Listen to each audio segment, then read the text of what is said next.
नमस्कार दोस्तों, स्वागत है आपका आपके चैनल एकेडमी पे। तो दोस्तों आज हम डीएलएड फर्स्ट सेमेस्टर के आज ही के प्रश्न पत्र गणित को हल करेंगे, जिसमें शुरू के 5 क्वेश्चन जो होते हैं ऑब्जेक्टिव होते हैं। तो पहला क्वेश्चन देखते हैं। ठीक है, तो पहला क्वेश्चन है 0.4 और 0.6 का मल्टीप्लिकेशन कितना होगा। तो 6 चौके के 24, एक एक डिजिट पे डेसिमल लगाया तो 2 डिजिट पे डेसिमल लगा देंगे, यानी 0.24।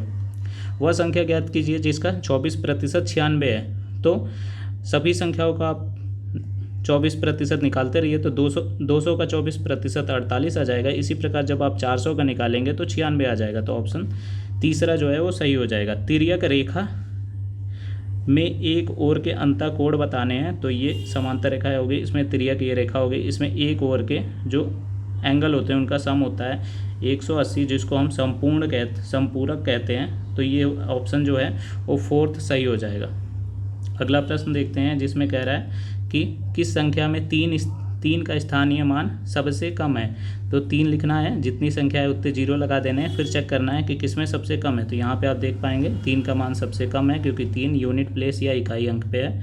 अगला प्रश्न है क्रमागत 2 संख्याओं का अंतर। तो 1 और 2 है, ये क्रमागत पूर्णांक संख्याएं हैं, इसके बीच का अंतर कितना है तो 1 है। ठीक है, इसी को निगेटिव में भी लेंगे तो इनके बीच का डिफरेंस 1 ही रहेगा। ठीक है, तो ऑप्शन 2 जो है वो सही हो जाएगा।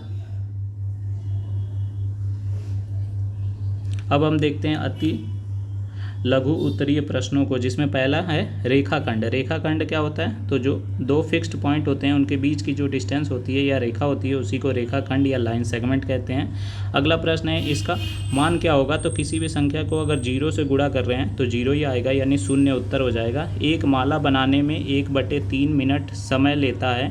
तो एक माला बराबर 1/3 मिनट हो गया। तो तिर्यक गुणा हो जाएगा, तो 3 माला बराबर 1 मिनट हो जाएगा। तो आपसे पूछ रहा है 1 घंटे में कितना माला बनेगा, यानी 1 घंटे मतलब 60 मिनट में। तो दोनों तरफ 60 से गुणा कर देंगे तो आ जाएगा 180 माला। ठीक है, अगला प्रश्न है पटरी और प्रकार की सहायता से 60 डिग्री का कोण बनाए। तो पटरी से हमने एक लाइन खींची और प्रकार से किसी भी एंड से क्या करेंगे, एक मार्क करेंगे, फिर उसको बिना चेंज किए जहाँ कट कर रहा है वहाँ से एक और मार्क करेंगे। तो ये जो कट करेगा वही 60 डिग्री हो जाएगा। 3 अंकों की सबसे बड़ी संख्या की उत्तरवर्ती संख्या क्या होगी। तो 3 अंकों की सबसे बड़ी संख्या 999, इसका उत्तरवर्ती यानी +1 कर देंगे तो 1000 उत्तर आ जाएगा। 117 को 2 संख्याओं के गुणा के रूप में व्यक्त करिए, जिसमें एक संख्या 13 है। तो दूसरी संख्या निकालने के लिए हम 13 से 117 को भाग दे देंगे तो 9 आ जाएगा। तो आंसर हो जाएगा 13 × 9, ठीक है, बराबर 117। अगला प्रश्न है अब है लघु उत्तरीय, जो 2-2 नंबर के पूछे जाते हैं। तो पहला प्रश्न है एक बगीचे की लंबाई 115 है और चौड़ाई 45 है। तो बगीचे को चारों ओर से घेरने के लिए कितने मीटर तार की आवश्यकता होगी। तो क्या करेंगे, हम इसका परिमाप निकाल लेंगे। उसके लिए क्या होता है 2l+b फॉर्मूला होता है। तो 2 और l की जगह 115 और b की जगह 45। तो इसको हल करेंगे तो 2 × 160 बराबर 320 मीटर आ जाएगा। अगला प्रश्न है भुजाओं के आधार पर त्रिभुजों का वर्गीकरण। भुजाओं के आधार पर करना है, कोण के आधार पर नहीं। तो इसका वर्गीकरण करेंगे तो 3 प्रकार से हो जाएगा। एक हो जाएगा समबाहु त्रिभुज, एक हो जाएगा विषमबाहु त्रिभुज और एक हो जाएगा समद्विबाहु त्रिभुज। अगला प्रश्न है एक दुकानदार 1500 का कोट है, उस पर 25% की छूट देता है। तो या तो आप 1500 का 25% निकाल के माइनस कर दीजिए, या फिर 1500 का 25% तो उसने हटा ही दिया, यानी दिया कितने पे 75% पे। तो इसका यही निकाल लीजिए। तो इसको हल कर देंगे तो कितना आ जाएगा 1125 रुपये पे उसने दिया। अगला है 2 संख्याओं का महत्तम समापवर्तक और लघुत्तम समापवर्तक इतना दिया हुआ है। यदि 2 संख्याओं का अनुपात, और 2 संख्याएं क्या दी हुई हैं 5 और 7, वो भी अनुपात में। तो अनुपात से हटाएंगे तो इनके साथ x आ जाएगा। तो पहली संख्या होगी 5x, दूसरी संख्या होगी 7x, और लघुत्तम समापवर्तक क्या है 175 और HCF है 5। तो एक फॉर्मूला होता है first number into second number is equal to LCM into HCF।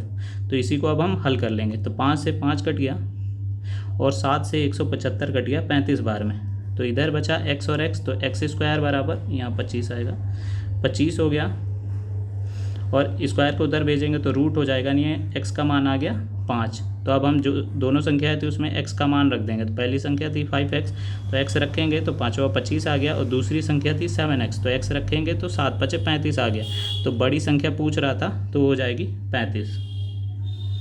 अगला प्रश्न है व्यंजक x² माइनस 5x में से इसको घटाना है। तो क्या करेंगे हम,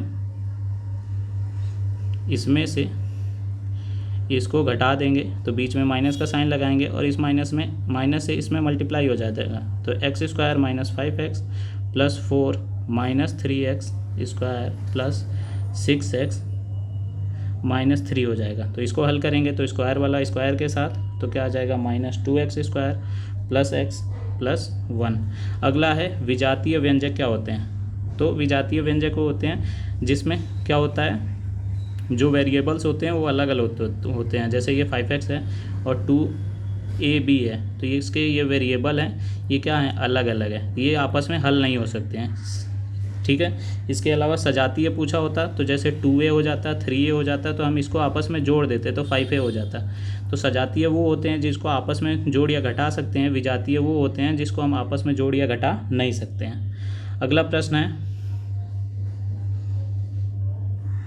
अजय अपने घर से बाज़ार जाता है। ठीक है, अपने घर से, यहाँ उसका घर है, बाज़ार जाता है तो 11.5 किलोमीटर है। फिर बाज़ार से उसका विद्यालय जो है वो 1.25 किलोमीटर है। तो घर से विद्यालय पूछा है तो दोनों को जोड़ देंगे तो क्या आ जाएगा 11.50 1.25, तो 12.75 उत्तर आ जाएगा। तो यही पूरा पेपर था जो हल हो चुका है। तो उम्मीद करता हूँ आपके अच्छे मार्क्स आए होंगे। जितने भी मार्क्स आपके आ रहे हैं कमेंट करिएगा। ठीक है, धन्यवाद दोस्तों।